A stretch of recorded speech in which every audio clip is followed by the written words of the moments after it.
അലി ഖമൈനി അദ്ദേഹം കൊല്ലപ്പെട്ട കാര്യം ഇറാനിയൻ മീഡിയയും ഇറാനിയൻ സർക്കാരും സ്ഥിരീകരിച്ചു. എനിക്ക് തോന്നുന്നു മലയാളത്തിലോ ചിലപ്പോൾ ഇന്ത്യയിൽ ആദ്യമായിട്ട് ഒരു വീഡിയോ രൂപത്തിൽ ഇത് പറഞ്ഞത് ഞാനാണ് എന്ന് വിശ്വസിക്കുക. എനിക്കറിയത്തില്ല മറ്റാരെങ്കിലും ഇത് റിപ്പോർട്ട് ചെയ്തിട്ടുണ്ടോ എന്ന്. പക്ഷേ ഞാൻ കൃത്യമായ ഒരു ഗ്രൂപ്പുണ്ട്.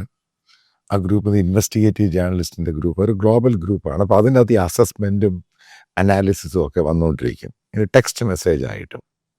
അതിനകത്ത് ഇസ്രായേലിനെ പറ്റി ശരിക്കും നിരീക്ഷിക്കുന്ന ഒരു ജേർണലിസ്റ്റ് കൃത്യമായിട്ട് പറഞ്ഞു, ഹീ ഈസ് നോ മോർ. അപ്പം അതിൻ്റെ പേരിലാണ് അങ്ങനൊരു വാർത്ത. പക്ഷേ അത് കറക്റ്റുമായിരുന്നു. ഇത് എങ്ങനെയാണ് ഇത് അനലൈസ് ചെയ്യുന്നത്? കാര്യങ്ങൾ ആദ്യം മനസ്സിലാക്കുക. ഒരിക്കലും ഒരു വാർ സ്റ്റാർട്ട് ചെയ്യുന്നത് ഡേ ടൈമിലല്ല. അതായത് ഈ ഇരുട്ടെന്ന് പറയുന്നൊരു ഘടകം തന്നെയാണ് വാറിനകത്ത്. ഇതെങ്ങനെയാണ്? ഇന്ത്യൻ സമയം ഏകദേശം 10:30-11 മണിക്കാണ് ഫസ്റ്റ് സ്ട്രൈക്ക് സ്റ്റാർട്ട് ചെയ്യുന്നത്. അതായത് ആദ്യം മിസൈലാണ് പോകുന്നത്, അതിനുശേഷം ഇസ്രായേലി എയർക്രാഫ്റ്റും അമേരിക്കൻ എയർക്രാഫ്റ്റും. പക്ഷേ അമേരിക്കൻ എയർക്രാഫ്റ്റ് ഖമൈനിയുടെ ക്യാമ്പസിലൊന്നും ബോംബ് ചെയ്തിട്ടില്ല. പക്ഷെ ക്രൂസ് മിസൈൽ അതും തൊടുത്തു വിട്ടിരിക്കുന്ന ഇസ്രായേലി സോയിൽ നിന്ന് ഇസ്രായേലാണ് ചെയ്തിരിക്കുന്നത്.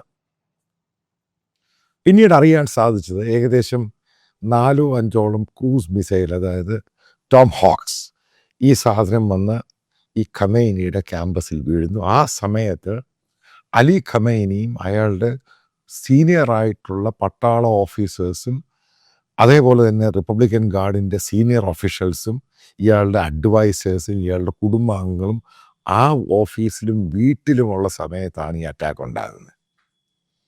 അതുകൊണ്ടാണ് ഞാൻ പറയുന്നത് തവിട് പൊടിയായി. പിന്നീട് ഏകദേശം ഇസ്രായേലി എയർക്രാഫ്റ്റുകൾ അതിൻ്റെ തൊട്ട് പുറകിലുണ്ടായിരുന്നു, ക്രൂസ് മിസൈലിൻ്റെ, അതായത് മിസൈൽ തൊടുത്ത് വിട്ട ശേഷം അതിൻ്റെ മുകളിൽ വന്ന് 30-ൽ പരം ബോംബുകളാണ് ചെയ്യുന്നത്, ഏകദേശം 3-4 എയർക്രാഫ്റ്റുകൾ. അങ്ങനെയാണ് ഇത് സംഭവം അങ്ങ് തീരുന്നത്. പിന്നെ അതിനകത്തുനിന്ന് ഒരാൾ രക്ഷപ്പെട്ട് വരിക എന്ന് പറയുന്നത് സാറ്റലൈറ്റ് ഇമേജ് നോക്കിയിട്ട് ഇറ്റ് ഈസ് നോട്ട് പോസിബിൾ, ഒരിക്കലും നടക്കില്ല.